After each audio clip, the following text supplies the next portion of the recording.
छोटी सी कहानी से मैं संध्या की इस बातचीत को शुरू करूंगा।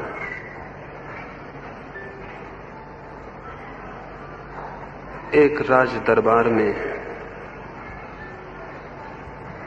एक बहुत अनूठे आदमी का आना हुआ। उस आदमी का अनूठापन इस बात में था कि उसने उस सम्राट को कहा, तुम इतने बड़ी पृथ्वी के अकेले मालिक हो, तुमसे बड़ा सम्राट कभी हुआ नहीं, तो ये शोभा नहीं देता है कि तुम मनुष्यों जैसे वस्त्र पहनो। मैं तुम्हारे लिए देवताओं के वस्त्र लाकर दे सकता हूं। देवताओं के वस्त्र ना तो कभी देखे गए थे और न सुने गए थे। राजा के अहंकार को प्रेरणा मिली और उसने कहा, कितना भी खर्च करना पड़े, कोई भी व्यवस्था करनी पड़े, मैं तैयार हूं, लेकिन देवताओं के वस्त्र मुझे चाहिए। वो व्यक्ति राजी हो गया कि 6 महीने के भीतर मैं वस्त्र लाकर दे दूंगा, लेकिन जो भी खर्च उठाना पड़ेगा, कितना ही खर्च हो, उसकी कोई गिनती न रखी जाए, 6 महीने के बाद मैं वस्त्र ला दूंगा। राजा राजी हो गया। उसके दरबारियों ने समझा कि यह निरा धोखा है, देवताओं के वस्त्र कहां से लाए जा सकते हैं। ये सिर्फ राजा को लूटने का उपाय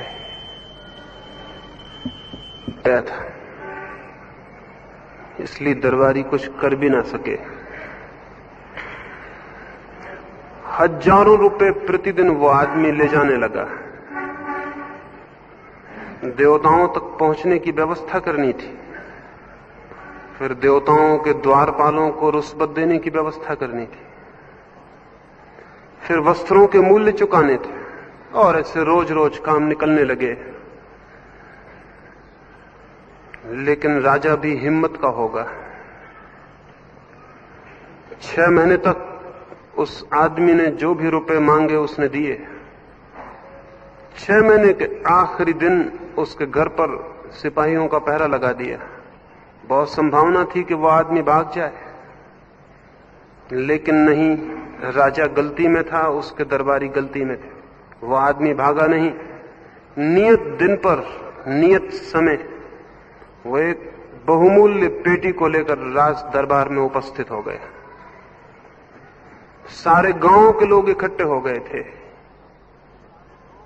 दरबार में बड़ी चहल पहल थी, हर आदमी उत्सुक था। वस्त्र ले आए गए थे, देवताओं के वस्त्र पृथ्वी पर पहली दफा आए थे। उसने जाके बीच दरबार में अपनी पेटी रख दी, पेटी का ताला खोला और राजा से कहा, आप आगे आ जाइए और अपने वस्त्र उतार दीजिए, मैं देवताओं के वस्त्र देता हूं, इन्हें पहन लीजिए। लेकिन एक बात मैं बता दूं, देवताओं ने कहा है ये वस्त्र केवल उन्हीं लोगों को दिखाई पड़ेंगे जो अपने ही बाप से पैदा हुए। ये वस्त्र सभी को दिखाई पड़ने वाले नहीं, ये कोई सामान्य वस्त्र नहीं। तो जो अपने ही पिता से पैदा हुए हैं उनको ये दिखाई पड़ेंगे। उसने वस्त्र निकालने शुरू किए। उसने एक कोट निकाला उस पेटी में से। उसके हाथ तो खाली दिखाई पड़ते थे, सारे दरबार के हर व्यक्ति को खाली दिखाई पड़ रहे, राजा को भी खाली दिखाई पड़ रहे थे।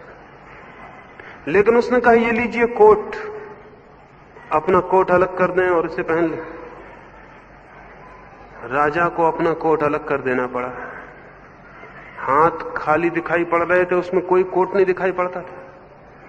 लेकिन राजा ने सोचा, जब सारे लोग कुछ भी नहीं कह रहे, बल्कि दरबारी जोर से तालियां बजाने लगे और कहने लगे, इतने अद्भुत वस्त्र कभी नहीं देखे गए।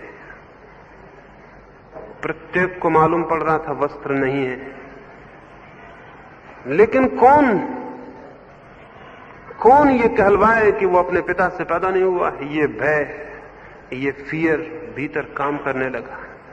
और जब सब लोगों को दिखाई पड़ रहे हो तो मैं क्यों उलझन में पड़ूं, या आप क्यों उलझन में पड़े, या कोई भी क्यों उलझन में पड़े?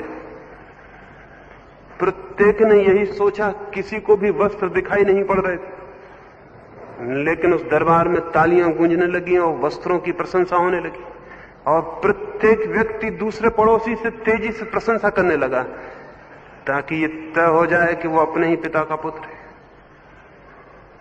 राजा को भी मजबूरी थी, वो भी हंसा, और उसने उस कोट की प्रशंसा की जो कहीं था ही नहीं। उसने अपना कोट उतार दिया और वो कोट पहन लिया, लेकिन राजा को पता ना था कि बात और आगे बढ़ेगी। राजा का कमीज भी उतरवा लिया गया, और झूठा कमीज उसे निकाल के दिया गया, वो भी उसे पहनना पड़ा। बात शुरू हो गई थी, और अब बीच में इंकार करना कठिन था। धीरे धीरे राजा के सारे वस्त्र उतर गए, वो नग्न खड़ा हो गया। सारा दरबार देख रहा था कि वो नंगा खड़ा है, राजा देख रहा था कि वो नंगा खड़ा है, लेकिन सारे दरबारी ताली बजा रहे थे और वस्त्रों की प्रशंसा कर रहे थे। और वो राजा भी मुस्कुरा रहा था, उसके प्राणों पर आ बनी थी, वो नग्न खड़ा था, लेकिन ये बात कही नहीं जा सकती थी। भय काम कर रहा था।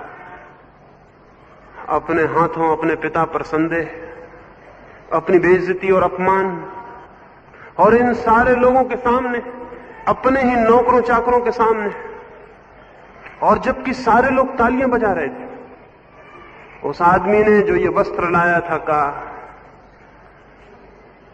पृथ्वी पर पहली बार देवताओं के वस्त्र आए, और पहली बार किसी मनुष्य को यह सौभाग्य मिला, इसलिए उचित है कि आपका जुलूस निकाला जाए, पूरे राजधानी के लोग ताकि देख लें इन वस्त्रों को। वो नग्न राजा बहुत घबराया, लेकिन मजबूरी थी, उसे राजी हो जाना पड़ा, और उस नंगे राजा का जुलूस उस दिन उस राजधानी में निकला, और उस नगर में हर आदमी ने ताली बजाई और कहा कि ये वस्त्र बहुत सुंदर है, ऐसे वस्त्र कभी देखे नहीं गए, धन्य है हमारा राजा। और हर आदमी जानता था कि वो राजा नंगा है, लेकिन किसी आदमी में कहने का ये साहस नहीं था कि राजा नंगा है और वस्त्र नहीं है। कौन इसे कहता, कौन इस बात को अपने ऊपर लेता, कौन इस जिम्मेवारी में पड़ता? सभी भयभीत थे, और जो भयभीत है उसे कुछ भी मनवाया जा सकता है। भय कुछ भी बात मानने को राजी हो सकता है। ऐसे वस्त्रों को मानने को राजी हो सकता है जो कहीं नहीं है। ऐसे स्वर्ग और नरक को मानने को राजी हो सकता है जो कहीं नहीं है। ऐसी कल्पनाओं और झूठी बातों को मानने राजी हो सकता है जिनमें कोई सच्चाई नहीं। लेकिन झूठी बातों को मनवाने के पहले एक बात जरूरी है कि चित्त भयभीत हो जाए, फियर से भर जाए। ये कहानी मैं इसलिए कह रहा हूं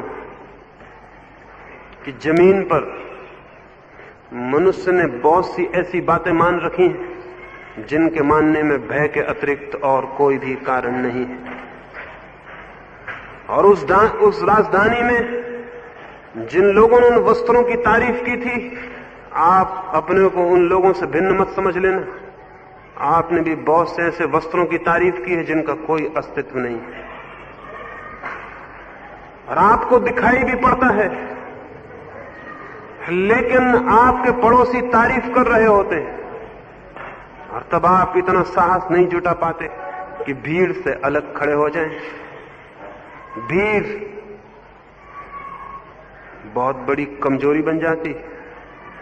भय और भीड़ और चारों तरफ एक ही बात को कहते हुए लोग, फिर इतना साहस जुटा पाना मुश्किल हो जाता है कि आप अकेले खड़े हो जाएं और कह दें कि ये वस्त्र झूठे हैं और राजा नंगा है।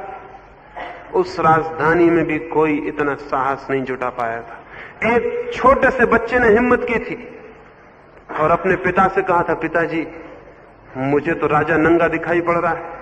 लेकिन उसके पिता ने कहा, चुप रहे, तू ना समझ है, तू कुछ भी नहीं जानता। मैं अनुभव से कहता हूं, मेरी उम्र मैंने ऐसी नहीं गुजार दी, ये बाल मैंने ऐसी धूप में नहीं पका लिए, वस्त्र हैं और बहुत सुंदर है, और चुप रहे और ये बात मत उठा। तू अभी बच्चा है और तू कुछ भी नहीं जानता है। बच्चे कभी कभी सच्ची बातें कहते भी हैं तो बूढ़े उन्हें कहने नहीं देते,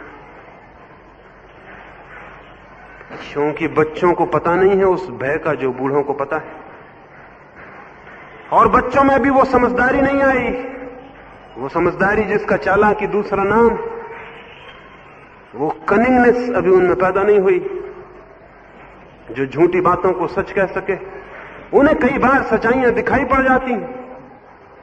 एक छोटे से बच्चे को मंदिर में ले जाएं और एक मूर्ति के सामने कहें कि ये भगवान है, प्रणाम करो, वो बच्चा अपने मन में हंसता है और देखता है कि एक मूर्ति रखी हुई है, लेकिन उससे कहा जा रहा है कि भगवान है और प्रणाम करो। और अगर वो बच्चा कहे कि मुझे तो पत्थर की मूर्ति दिखाई पड़ती, भगवान नहीं, तो हम कहेंगे तू ना समझ, तुझे भी पता नहीं। हम अपने अनुभव से कहते हैं यही भगवान, और हम उस बच्चे की गर्दन को जबरदस्ती झुकाएंगे और थोड़े दिनों में बच्चा भी बड़ा हो जाएगा, समझदारी में बड़ा हो जाएगा। और जो आदमी समझदारी में जितना बड़ा हो जाता है उतना चालाक हो जाता है, उतनी सच्चाई से दूर हो जाता है। उस गांव के सब लोग समझदार थे, इसलिए किसी ने भी नहीं कहा कि वस्त्र झूठे। एक नासमझ बच्चे ने यह बात उठाई थी, लेकिन उसकी आवाज दबा दी गई। सारी दुनिया में यह हुआ है, मनुष्य को भयभीत करके बहुत से असत्य उसे सिखा दिए गए, और भीड़ के दबाव में, भीड़ के वजन में एक व्यक्ति इतनी नैतिक हिम्मत नहीं कर पाता कि वो खड़ा हो जाए और कह सके वो जो उसे दिखाई पड़ता है, वो अकेला पड़ जाएगा। धार्मिक आदमी में उसे कहता हूं जो अकेले होने की हिम्मत करता है।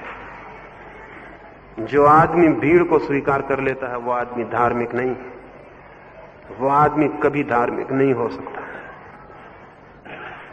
धार्मिक आदमी का पहला लक्षण है अकेले खड़े होने का साहस। जो उसे दिखाई पड़ता है उसे स्वीकार करने का साहस, और जो उसे दिखाई नहीं पड़ता उसे अस्वीकार करने का भी साहस। धार्मिक आदमी की बुनियादी शर्तें हैं। लेकिन हम तो जिन धार्मिक लोगों को जानते हैं वे तो कोई भी अकेले खड़े हुए दिखाई नहीं पड़ते, वे तो सब भीड़ के साथ जुड़े हुए। हिंदुओं की भीड़ है, मुसलमानों की भीड़ है, ईसाइयों की भीड़ है, जैनों की, बौद्धों की भीड़ है, और हर आदमी किसी न किसी भीड़ का हिस्सा है। और जो भीड़ कहती है वही व्यक्ति भी कहता है। और भीड़ में हर आदमी इसीलिए कहता है कि बाकी लोग भी वही कह रहे हैं। हर आदमी जानता है, हर आदमी को दिखाई पड़ती हैं बातें। आंखें अंधी नहीं हैं और कान बहरे नहीं हैं और मस्तिष्क सोचता है, लेकिन चारों तरफ सारे लोग वही कहते मालूम पड़ते हैं, और तब व्यक्ति बड़ा अकेला पड़ जाता है। इसलिए मैं कहूंगा पहली बात, और उसी पर आज की संध्या आपसे मुझे बात करनी, और वो ये है भय, फियर धार्मिक आदमी का लक्षण नहीं है। क्योंकि जो भयभीत है वो कभी सत्य को नहीं खोज सकेगा और न सत्य को जान सकेगा। जो भयभीत है वो कभी इस योग्य नहीं हो पाता कि वो सत्य का साक्षात कर सके। उसका भय असत्य को ही मान लेने को मजबूर कर देता है। लेकिन हमें तो सिखाया जाता रहा है ईश्वर से भयभीत होने को, कहा जाता है गॉड फीयरिंग होने को, कहा जाता है ईश्वर भीरू होने को। ये शब्द अत्यंत झूठे हैं। गॉड फीयरिंग, ईश्वर भीरू से ज्यादा झूठा और अपमानजनक कोई शब्द नहीं हो सकता। क्योंकि जो व्यक्ति भयभीत है वो व्यक्ति तो कभी ईश्वर के निकट पहुंच ही नहीं सकता। ईश्वर और व्यक्ति के बीच भय का कोई संबंध नहीं हो सकता। प्रेम का संबंध तो हो सकता है लेकिन भय का नहीं।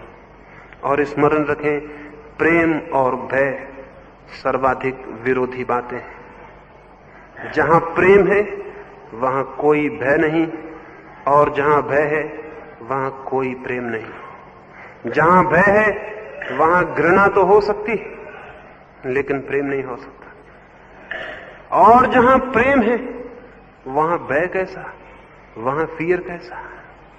जिसे हम प्रेम करते हैं उसके प्रति हमारे चित्त के सारे भय विलीन हो जाते हैं, उससे हमें कोई भय नहीं रह जाता। और जिससे हम भय करते हैं उसके प्रति हमारे मन में घृणा पैदा होती है, उससे हमारे बहुत गहरे मन में शत्रुता होती है। और जिससे हम भय करते हैं उसके निकट तो हम कभी पहुंच ही नहीं सकते। लेकिन हजारों साल से आदमी को सिखाया जाता रहा है वो भयभीत हो, वो स्वर्ग से डरे कि कहीं स्वर्ग न खो जाए, वो नरक से डरे कि कहीं नरक में न पड़ जाए, वो ईश्वर से डरे, वो डरे इसलिए ताकि वो अच्छा हो सके। और डर से कभी कोई अच्छा हो सकता है? डर तो बुराई की जड़ है। और आदमी को हम सिखाते रहे डरो ताकि तुम भले हो सको, और भले आदमी का पहला सूत्र होता है कि वो डरता नहीं। ये शिक्षा बड़ी उल्टी है, क्योंकि जो डरता है वो सच्चा ही नहीं हो सकता, और जो सच्चा नहीं हो सकता वो भला कैसे हो सकता है। लेकिन ये कंट्राडिक्शन, ये विरोध हमें दिखाई नहीं पड़ता रहा, और इसलिए 5000 सालों की इस गलत शिक्षा का ये परिणाम है कि दुनिया रोज से रोज बुरी होती गई है। धर्म भय पर खड़ा था इसलिए धर्म झूठा सिद्ध हुआ। धर्म की सारी शिक्षा भय पर खड़ी हुई थी। हम लोगों को समझाते रहे पाप करोगे तो नरक के कष्ट झेलने पड़ेंगे, नरक की अग्नि सहनी पड़ेगी, कड़ाहों में, जलते हुए कड़ाहों में तेल में चुड़ाए जाओगे, आग में डाले जाओगे। आदमी को हम भयभीत करते रहे कि घबरा जाओ ताकि पाप ना कर सको, और प्रलोभन देते रहे स्वर्ग का। वहां अप्सराएं उपलब्ध होंगी जिनकी उम्र कभी ढलती नहीं, जो 16 वर्ष की ही बनी रहती, और वहां शराब के चश्मे बहते हैं, स्वर्ग में झरने बहते हैं, न केवल पीना बल्कि डूबना और नहाना उनमें। और वहां कल्प वृक्ष हैं जिनके भी नीचे बैठकर सभी इच्छाएं तत्क्षण पूरी हो जाती, और सभी सुख के साधन है वहां। स्वर्ग का हम प्रलोभन देते रहे आदमी को, अच्छे बनो ताकि स्वर्ग मिल सके, बुराई से बचो ताकि नरक जाने से बच सको। इस भय पर और प्रलोभन पर, और भय और प्रलोभन एक ही सिक्के के दो पहलू हैं। जिस चीज से हम भयभीत होते हैं उससे उल्टी चीज से हम प्रलोभित होते हैं, और जिस चीज से हमारे